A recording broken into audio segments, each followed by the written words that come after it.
Okay, I I see. shouldn't be answering that anyways. We Yeah, cut yeah. this out the edit. That's going. Yeah, That's going out the edit. Okay. What's the lyric that stands out? Okay. What's the lyric from the album Broken Skull?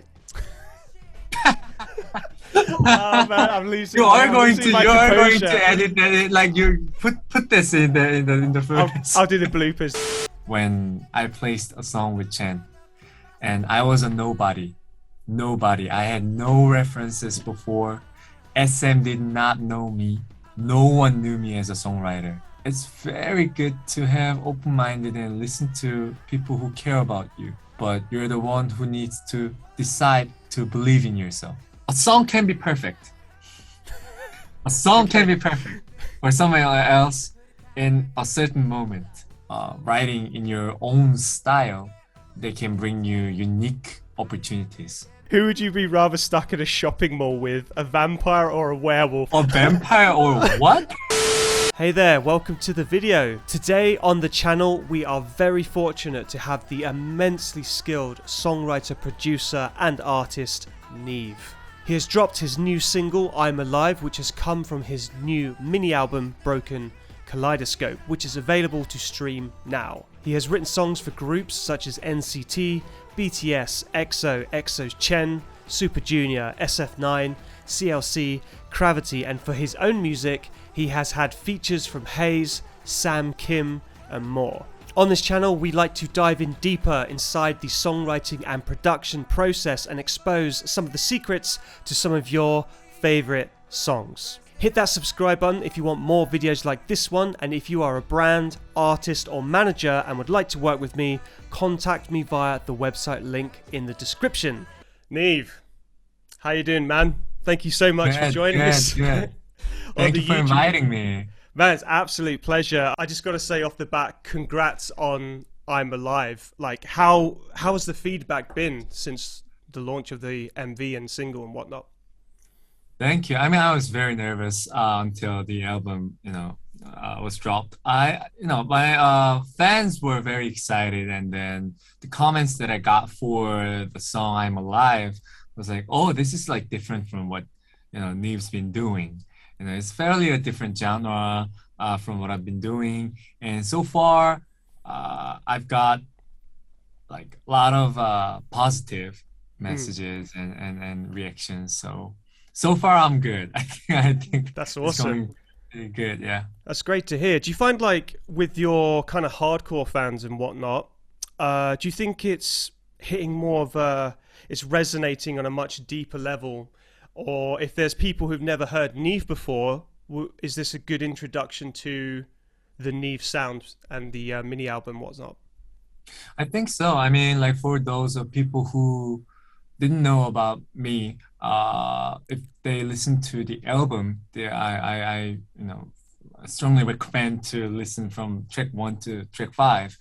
But if not, if they listen to one of the songs that are in any of the songs in the album, I think they would get a pretty good idea of who I really am and how I am as NIve. And for my fans, I think they would be very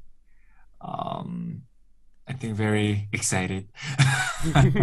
Yeah, excited that I actually finally came up with the album, because it's my very first album that I'm releasing. Okay, yeah.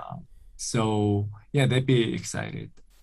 So one thing that I really actually wanted to ask you, and this just came to me after watching the video quite a few times, the opening text in I'm Alive, it was only after getting a taste of death that I could feel alive.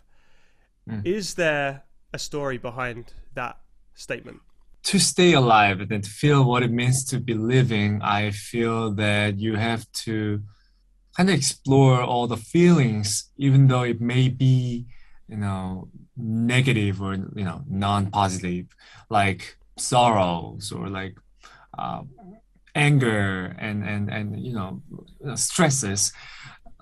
And these days, I think people are very unaware of negative feelings. I think, for example, if you're sad or mad, we tend to think that it's not good to show that side, right?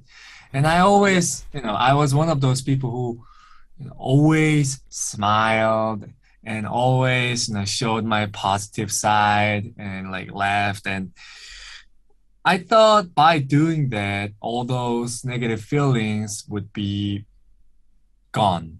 But then I guess over the years, it just stayed there for a couple of years, more than 10 years, I think. And then there were cases and times that it kind of erupted. Um, and I was like, I can't do this anymore. Really can't do this anymore. I don't know what I'm doing. I don't know where I'm going. And all those like anxiety came out. Only then I realized that resolving those feelings, you can never uh, move forward. By embracing all your negativities, you can finally be able to realize what it truly means to be living. Yeah, I can totally relate to exactly what you're saying, because for me as well, like I am, yeah, not telling people what you think and then letting it build up inside of you and then it coming out in, it's just the worst thing to do. As just generally as a human being, I think that's it's not a healthy thing to do. And I don't write lyrics so much anymore, but I felt that the way that I would get out those feelings was in very tongue-in-cheek British humor, mocking situations in society. And even though it came out as kind of a fun joke, it was actually really important to get all that frustration out into lyrics. And so when you're saying that with I'm Alive, I can completely relate to it. Was that sort of something that you set out to do from the very beginning, or did you find its path the more you sort of wrote the song and kind of moved around in it? Right. I mean, the entire, like the concept of the album, when I started writing songs for the album, Yeah. I didn't really plan to make these songs into an album. I had no plans. At the time that I was writing the song, it was, I think, early this year. I Okay. think like January, between February. And I was writing really just to save myself.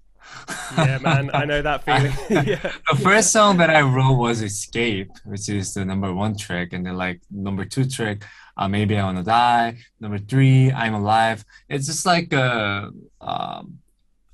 all is in order, like of how I came up with the ideas. So I wrote Escape first, and then Maybe I Wanna Die secondly, and then I'm Alive.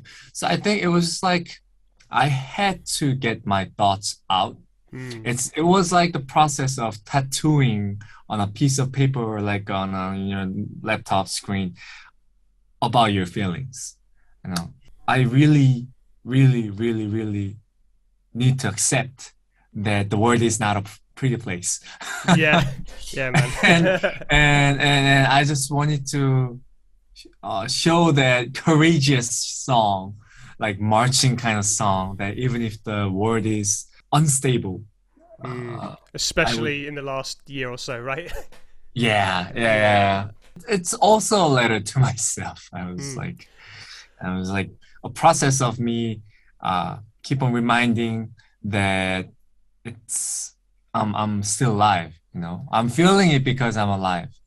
Yeah, And definitely. And what's great about it, and what's great as you as a songwriter, and generally, is that you're not alone. I think is a big part of that, and I feel that what you're writing and creating is going to resonate with a lot of people who are feeling the same way. And that's, I think, a great thing with songwriting and music mm, production, is that music production trends and all this, that goes out of fashion. Like, what's the biggest 808? What's the biggest kick drum you're going to have? Like, that all goes through trends and fashion, right? But I feel that human emotion never goes out of fashion, does it? And if you can keep tapping into people's feelings, it's always going to be a good thing as a songwriter.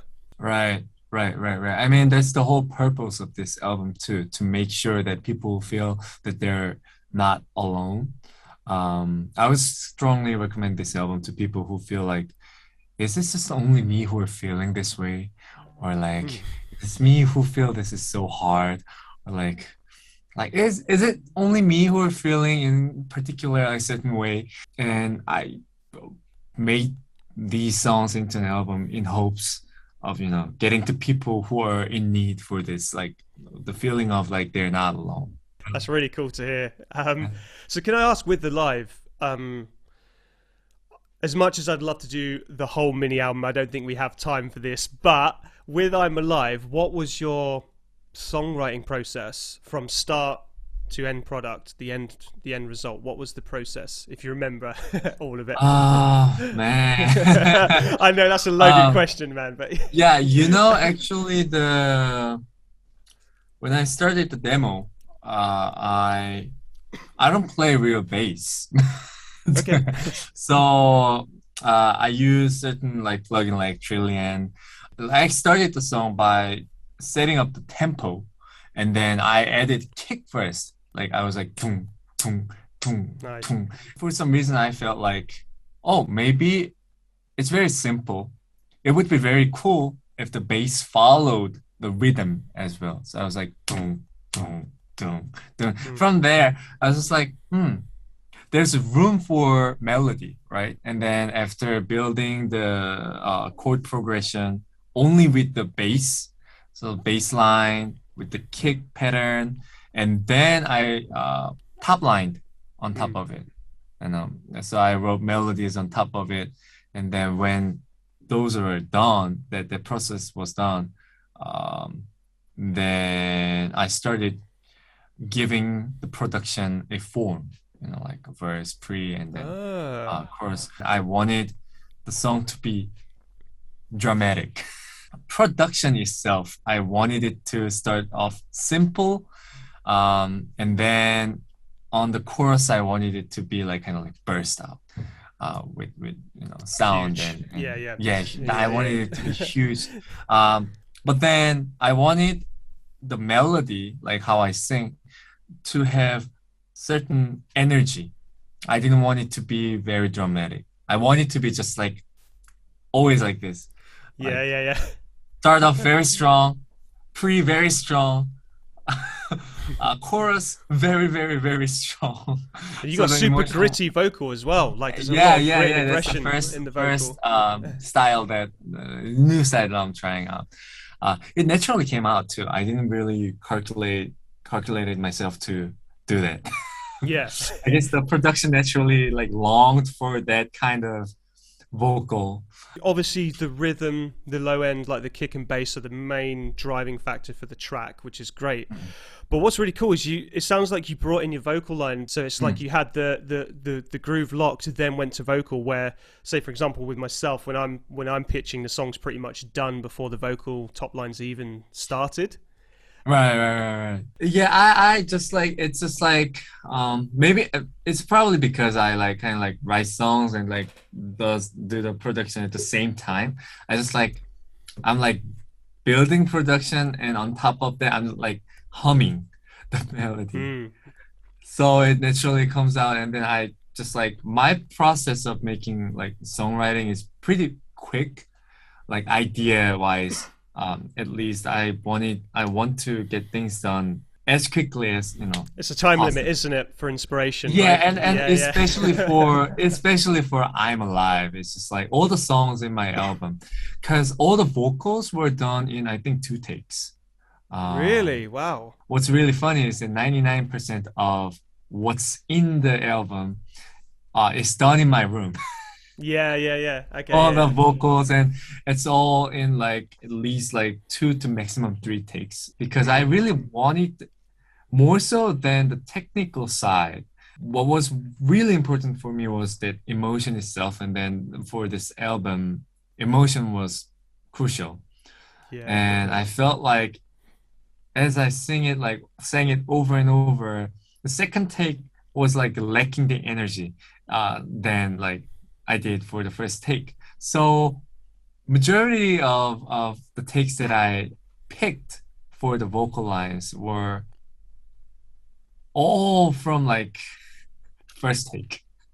Okay, Yeah. That was an interesting process. That's really cool, man. For my album. Yeah. That's really interesting. I don't normally do use that tactic But for Oh, this album especially, yeah, yeah, that but that's happened. crucial, man. Like I'm finding at the moment, like it's cool to just try stuff that you've never done before, because otherwise it kind of gets a little bit dry and boring, doesn't it? So you always need to challenge yourself. I'm going for that problem at the moment. I have a massive writer's block at the moment where I'm Oh, just oh, everything. You oh, know what? Everything you write and you just think it sucks, and you're just like you throw it away, and you do another idea, you throw it away. But the way that I kind of started to climb out of it was to completely do everything completely differently in the way that I would normally approach a song. And I find that you get out of that kind of like rut a bit. I do want to know as well with I'm Alive and generally the mini album Broken Kaleidoscope.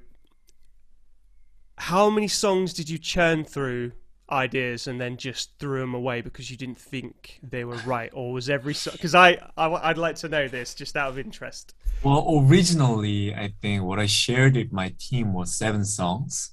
Okay. And out of those 7 songs, we picked 5, right? Okay. But before I sent out those 7 songs, Yeah. How many?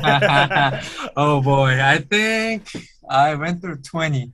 Oh, yeah. Good 20. Yeah, It's like the good 20. 20% you like and the Yeah. 80% you don't want anymore, right? So, Yeah, it's just like it was a process of finding the right songs that fit to the theme of the mm, album, you know.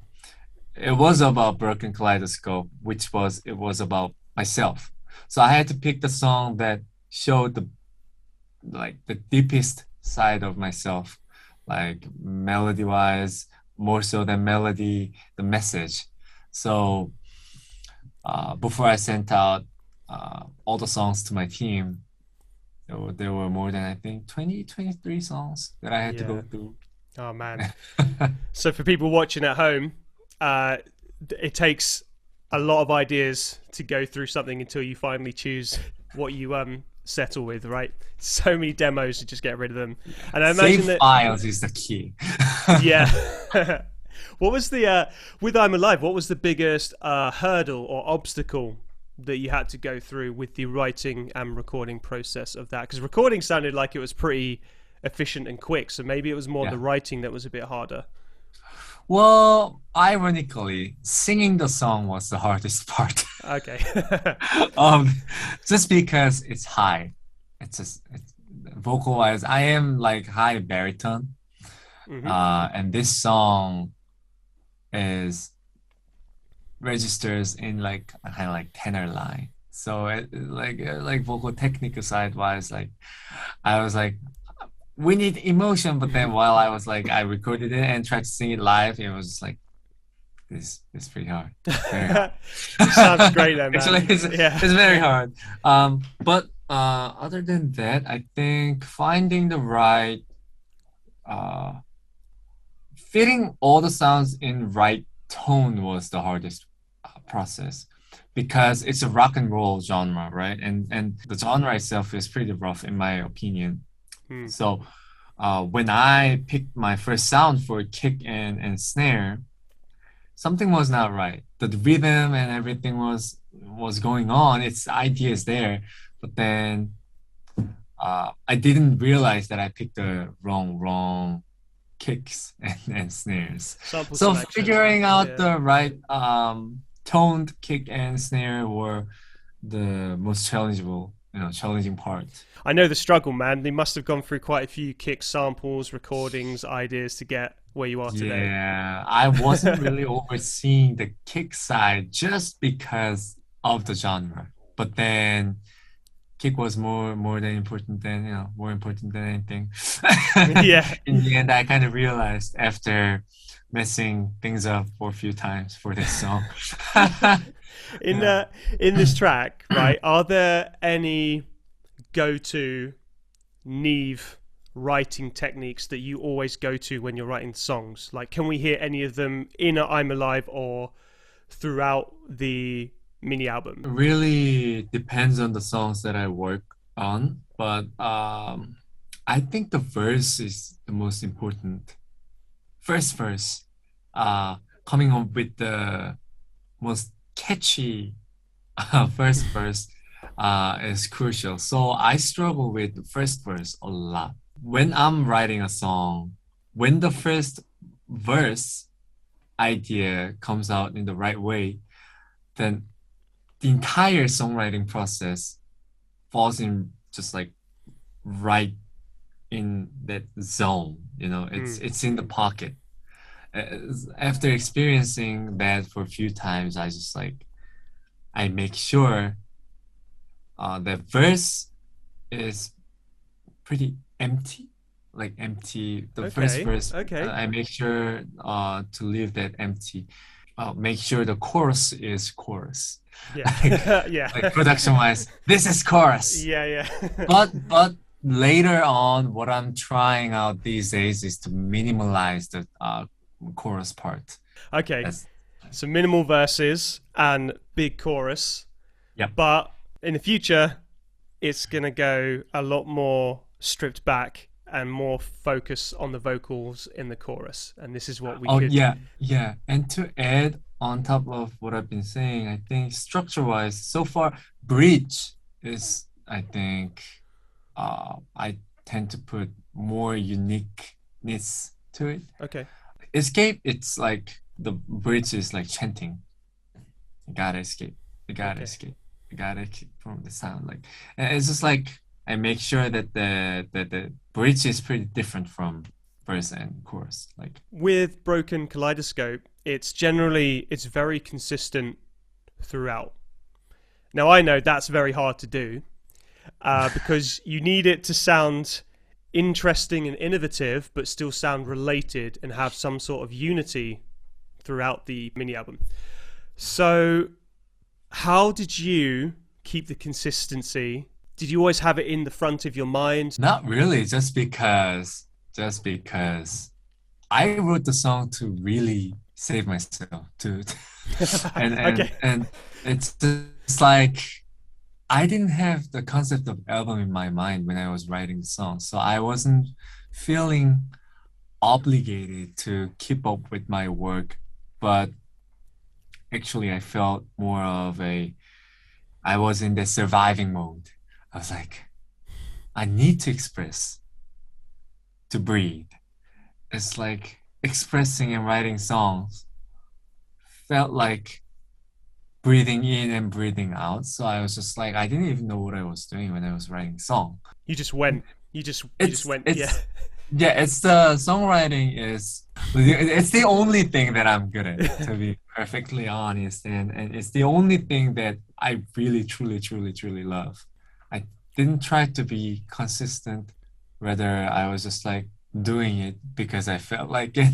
I guess I always felt like it. I think that's that's the important thing. Yeah, that's the affordable answer that I can't give right now. Awesome, man. All right, cool. I hope this makes sense. This is all gonna make sense. This all makes sense to me, man. We'll fix it. We'll fix it in post. That's the famous saying, right? Yeah. Yeah, okay. So for everyone at home, we're going to move a bit onto your history and career. So for everyone at home who doesn't know much about your history, you were raised in Australia, musically educated in New York, and then you started your career in LA. So that is off the bat absolutely insane. That's really, really cool. You've done so much already by the time you've hit like a college student age, right? Which is awesome. So I know that you went to New York to study clarinet. Right. So how did you end up in New York when you were living in Australia to study clarinet? Well, firstly, my dad's work. He had worked in New Jersey. So our family, and half of our family live in New York City. So I wasn't unfamiliar with the New York vibe and New Jersey. So it was only natural for us to move into New Jersey. We actually used to live in New Jersey, and then I went to college in New York City.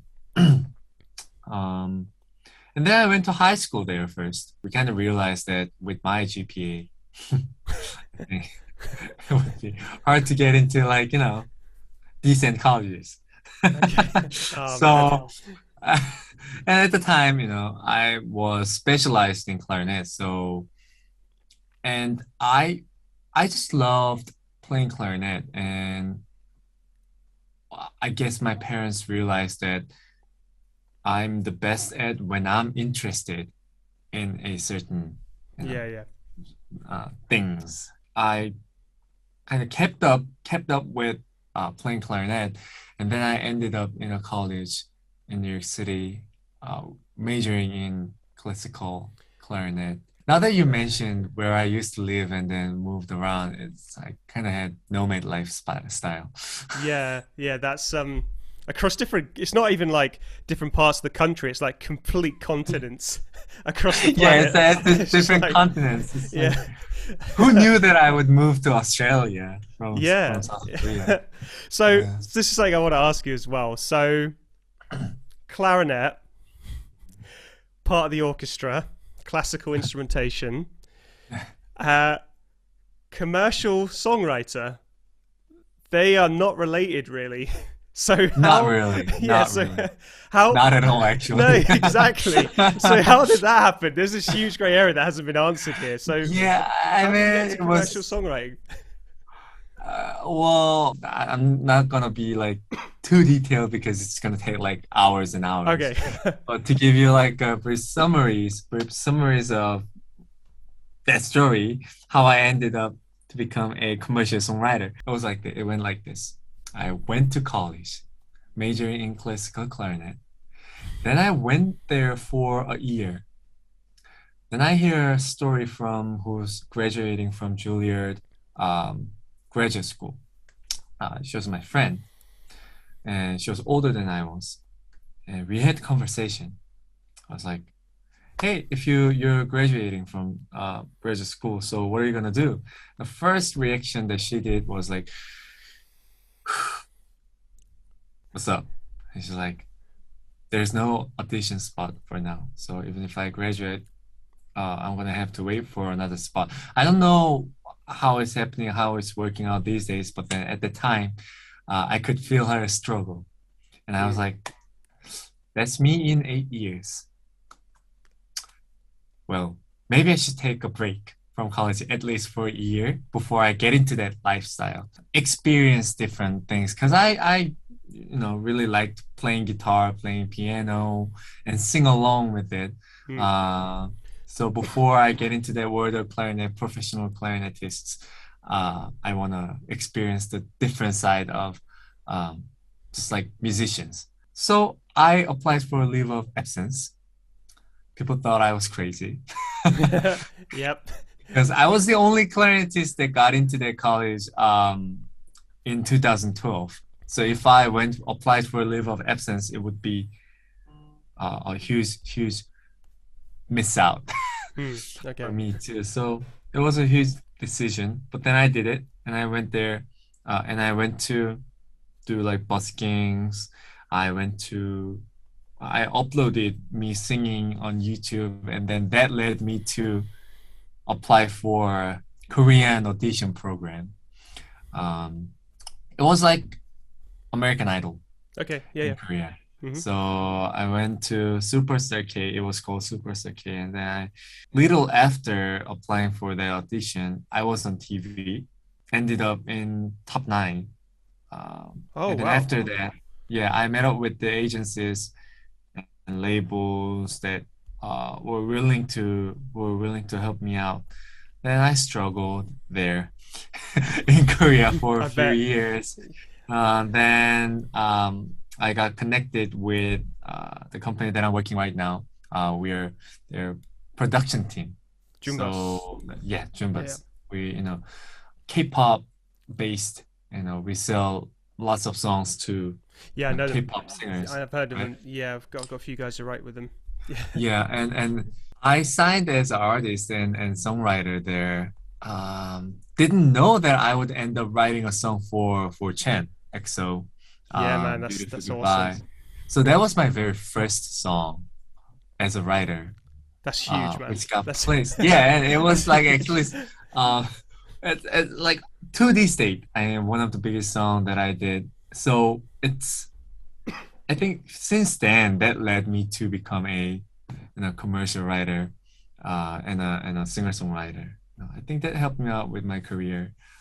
deeply impacted my career. So yeah, I know it's like a short story, but not too much of details. But yeah, that's how it happened. I went for a leave of absence, did different things, and then I ended up in an audition program in South Korea, and then I did back and forth. And while doing that, I got connected with the company that I'm working right now, and here I am. Hey. Having an interview about how I'm doing this right now. Yeah. Yeah, man. Is it one of those moments where you just sit back and just take a step back and go, how did I get here?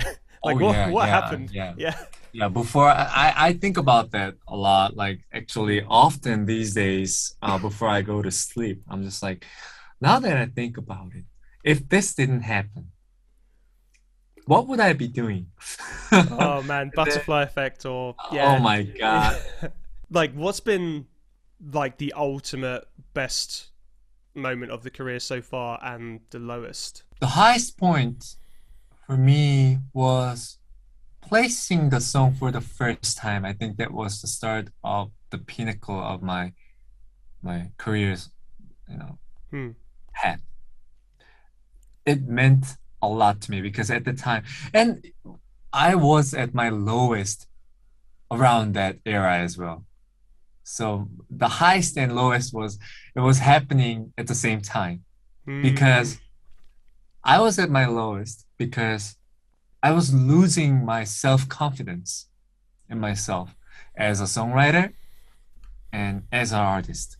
I was like, what am I doing? Like, I'm not motivated. I don't know what I should be doing, like, more.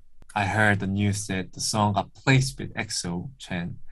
Wow, that's crazy. That I think it was a moment of like self-esteem boost. So it was like I was at my lowest. And then then I'm like here. Yeah. Struggle happened after because, as you know, the song doesn't happen until it's in the chart. Oh, I know, man. Tell me about it. I don't even want to start on that conversation. So much of a struggle. I know. Until the song comes out. Yeah. It's how it is. It's a struggle.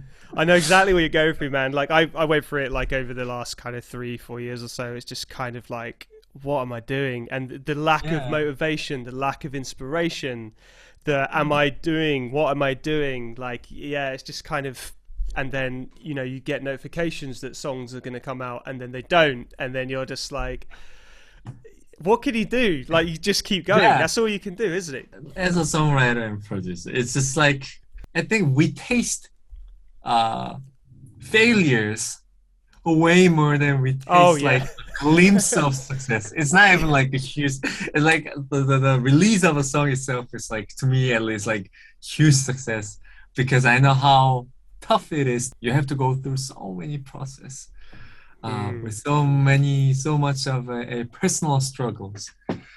Hurts my spirit. You're not alone, man. You're not alone. What was the process with Too Easy featuring Heize? How did that come about? Because I really like Heize, I'm not gonna lie. So this is more for me than anyone else. My dear friends, Heize. Well, I mean, it's we didn't know each other actually until I sent a song to her through my company. She didn't know me.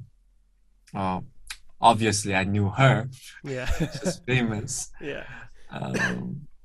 Our company is a production company. We had connections between us and her label. I wrote a song one day, which was Too Easy, and I thought maybe I thought that it would be a good idea to have female feature on it. And then CEO of our company or label suggested, like, well, how about Heize? Maybe we could send a demo to her, but it's not guaranteed. And I'm like, of course it's not guaranteed. Nobody's guaranteed, man. Nobody's guaranteed. Yeah. But we sent out the song, and then shortly after we got notification that they really liked the song. And then after getting the notifications, a year and a half passed. And then I came to Korea uh, for my debut in Korea. Then I met up with Heize in person. Uh, that was, set for between my label and her label. And then instantly we really clicked. Like what she thinks, what I think. That's great. It was very similar That's in a super lot important, of isn't it? Because you got that yeah. chemistry with writers, Yeah, right? and then she told me that she was going through a lot, like through emails after emails of like feature suggestions, but then um accidentally she clicked on the wrong email and that was too easy. And she listened to the song and she was like, she insisted to her label that she really wants to do the song with me. To me, like a miracle, you know. Yeah, that's awesome. Yeah, it's that now that I think about it, how did that happen? But then, we clicked and then while we were working on the song together, we got close and we became a good friend. That's really cool to hear, man. Well, I'm Yeah. glad it worked out, man. It's a great song. Yeah, yeah, yeah. All thanks to Hayes because, she must have had so many feature requests for her to decide to work with me on a song, too easy. It's my great honor. Awesome. So a lot of people who are regulars on this channel are songwriters, producers themselves. They've either been doing it for absolute years or they're just Mhm, beginners.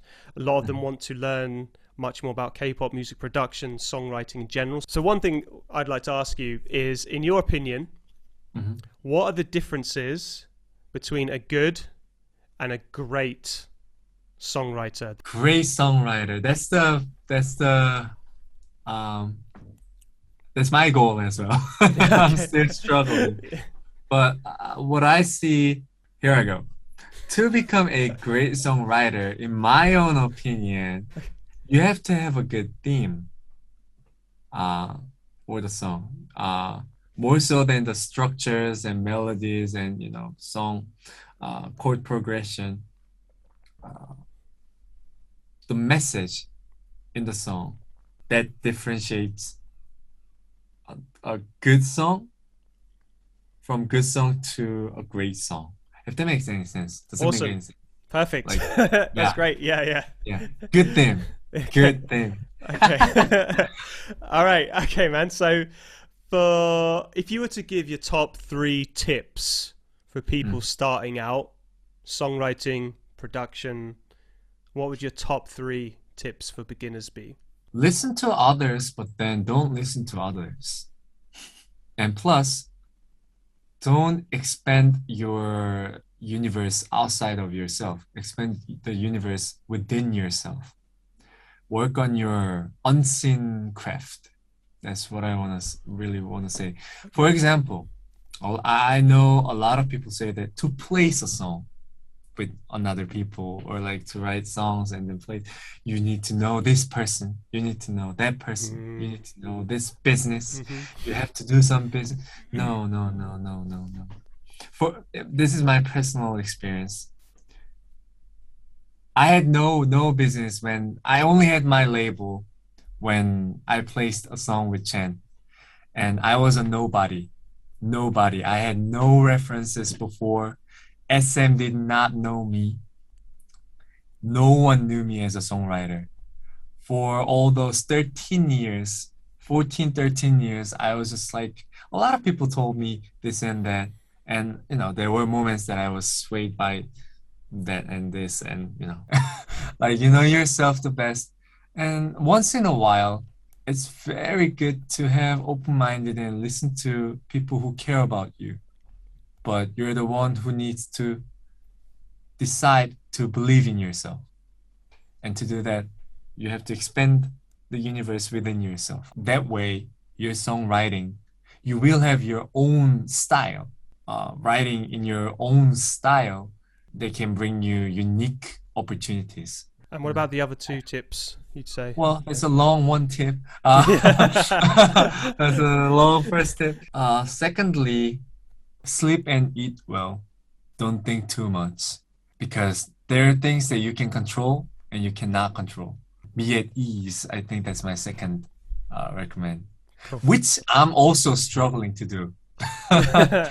Yeah, like that meditation that I need. I think I need to do it, but then recently it's been very hard. That's exactly the same as me. I'm meditate every day, and it's just kind of recently it's been quite chaotic. Yeah. So I kind of skipping it, but you notice it. You notice it when you don't do it, and you get a bit more Yeah, kind of I know, crazy. right? You get a bit more crazy in your head a bit more, don't you? And you're like, Oh yeah. I need to calm down again. But Oh yeah. yeah. The sways of emotions. It's like an elevation of Oh emotion that yeah. like comes down. Yeah, I know that. Well, lastly, I have so many, but I'm not again, before I do this, I know that I'm not in a position to give anybody like any kind of recommendation or like suggestions, but this is just me really like my lessons that I'm learning these days. Know that it's really okay not to be okay. That's my slogan too. But lastly, it's just perfect. Just know that it's perfectly normal to struggle when you're songwriting. It's okay to F it up. Yeah. Don't beat yourself up about it either, right? It's also a process. Like, who knows? Like, you come up with the song, a great song, and you F it up for a few times, and that's really needed. Don't blame yourself. Yeah. Everybody mess it up daily. You can't Daily. progress without failure, really, can you? Failure's Yeah. part of the process. Yeah. And that failure can be actually a good idea for your later on the songs that you're going to be writing on. There's no right or wrong. There's really no right or wrong. When you go through those sort of hard, low periods and everything kind of feels, like slow and it's just difficult generally, everything's difficult. How do you get through those periods? It's cliche, but I write songs. Excuse me. That's the only thing that it's my only way of expressing myself. And then I talk to my parents. Awesome. Okay. All right. So I asked you guys to send in some questions for NIve, and we got some very interesting ones. Yeah, NIve, you ready? Yeah. All right. Cool. I think so. Yeah. I hope so. Yeah. This person is on Discord. They're called My Turtle Is on Fire. My turtle is on fire? That's a good username. They say for NIve, I remember on Get Real, you said that the song you did for Chen, you originally wrote for yourself. Also, congrats on writing Chen's title track. Since you write so much for other artists as well as yourself, how do you decide whether or not you keep a song? Usually the songs that I write for myself ends up for myself. But there are a few exceptions. For one particular artist, I remember the artist himself asked me after listening to the song. I was like, well, I wrote this song for myself, or I don't know who's gonna sing it, but for now, for myself. And then that artist was like, no. I need this. I want to sing this song. Can I sing this song? And I could see in his eyes, there's like he's not gonna take no as an answer. So what would you define as a perfect song? Does a perfect song even exist? Okay. I think perfect song exists, but it doesn't have form. Do re mi can be a perfect song for somebody else. When you feel a little bit down and you listen to a song that lifts you up, then that's a perfect song at that moment. A song can be perfect. A song can be perfect for someone else in a certain moment. Yeah. Edit. I'll cut that in. Yeah. Perfect. Please do. Okay. All right. So this one is from Mina Mimoto Show. What are some of your musical influences when it comes to writing music? Oh my. Well, I don't have like particular artists in mind, because I've been listening to songs after songs since I was very young. What inspires my songwriting is really like my experiences, all the inspirations for my lyrics from what's been happening around Yeah, yes. myself and in my life. So that could be my inspiration. Sound wise, well, if I had to like pick artists, I think I always mention his name. I think Art Tatum, 1940 modern jazz player. Mozart. I use a lot of like classical elements for even for idols, like when I'm pitching a song. Rufus Wainwright. Oh man, love him. A He's song great. called, Yeah. I think there's a song called Cigarettes and Chocolate Milk. Cigarettes and And chocolate. chocolate Yeah. milk. Yeah, Yeah, man. He's great. yeah. Yeah, he's like pop orchestral based, isn't he? Yeah, and it's very unique.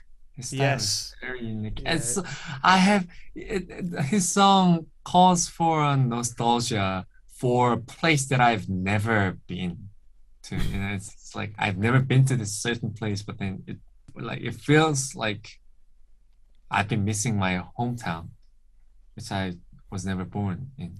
It's like Yeah. his music provides a window into his life, and you're kind of there for a second. Yeah, that's a perfect way of There you go. putting it in words. Yeah. Awesome. From the Discord server from Josh Z Sam, they would like to know, how do you approach producing / songwriting for tracks that are quite challenging and out of your comfort zone? If it's out of my comfort zone, I don't do it. There's no need for trying because because I believe there are things that can be good after few struggles and tryouts, and there are things that you should move on. We're dealing with professional production, and for me, time is efficiency, you know. So Yeah, okay. if you're working by yourself, you can take as much as time and then overcome the challenge. If you're working with the others, you should always think about how could you make this process as efficient as possible. It shouldn't be your uh, battleground of working on your craft. The song needs to be done. Yeah, man. It It's like, needs to be done. yeah, it's like Yeah. you should only focus on your strengths, because then you'll be great. But if you work from a place of weakness, the best you'll get is mediocre. That's what I read Yes, in the sir. book anyway, but Yeah. I That use book, that as my that mantra. book says the right thing, Yeah. in my opinion. I tagged you in a post on Twitter, and what's happened is loads of people are having random conversations, but I'm getting notified, and I'm sure you're getting notified with this random conversation about who would. Did you read this question where it was like, No. who would you be rather stuck in a shopping mall with, a vampire or a werewolf? A vampire or what? A werewolf, like Werewolf. Twilight. Is a vampire a female? I don't know. Why would you ask that? Whoever's a prettier. Oh. Okay, I see. shouldn't be answering that anyways. Yeah, We cut yeah. this out the edit. That's going. Yeah, That's going out the edit. Right. Let's keep it pro. Who asked that question? I don't even know. It was like 16 notifications on one conversation God. about a shopping mall werewolf or vampire. Okay. This one, all right, this one's on Twitter from Andrea. They would like to know, which song on the album Broken Kaleidoscope was the most rewarding to hear finished? Track number 5, To My Dear Friend, because it's a song that came out at the last moment. And it's the song that's more like a punctuation of if the album was a sentence. The track number 5, To My Dear Friend, is the punctuation and wraps up the concept, like the entire album. It talks about how I really want to live my life afterwards, after experiencing all the elevations and ups and downs. What's the lyric from the album Broken Kaleidoscope? Okay. What's the lyric that stands out? Okay. What's the lyric from the album Broken Oh man, I'm losing. You are I'm going losing to my you are going composure. to edit that, like you put this in the footage. I'll do the bloopers. What's the lyric from the album Broken Kaleidoscope that stands out for you or that you're proud of? So many, but in Korean, I think that's also in track number 5, To My Dear Friend. Oh, my dear friend, you can laugh today. Oh, my dear friend, but don't you forget, even the deepest night comes after your laugh. The moon will shine through the brightest. I wrote that in Korean. It talks about good things can come, but don't be soaked in that happiness. Don't stay there too long because sorrow can come after.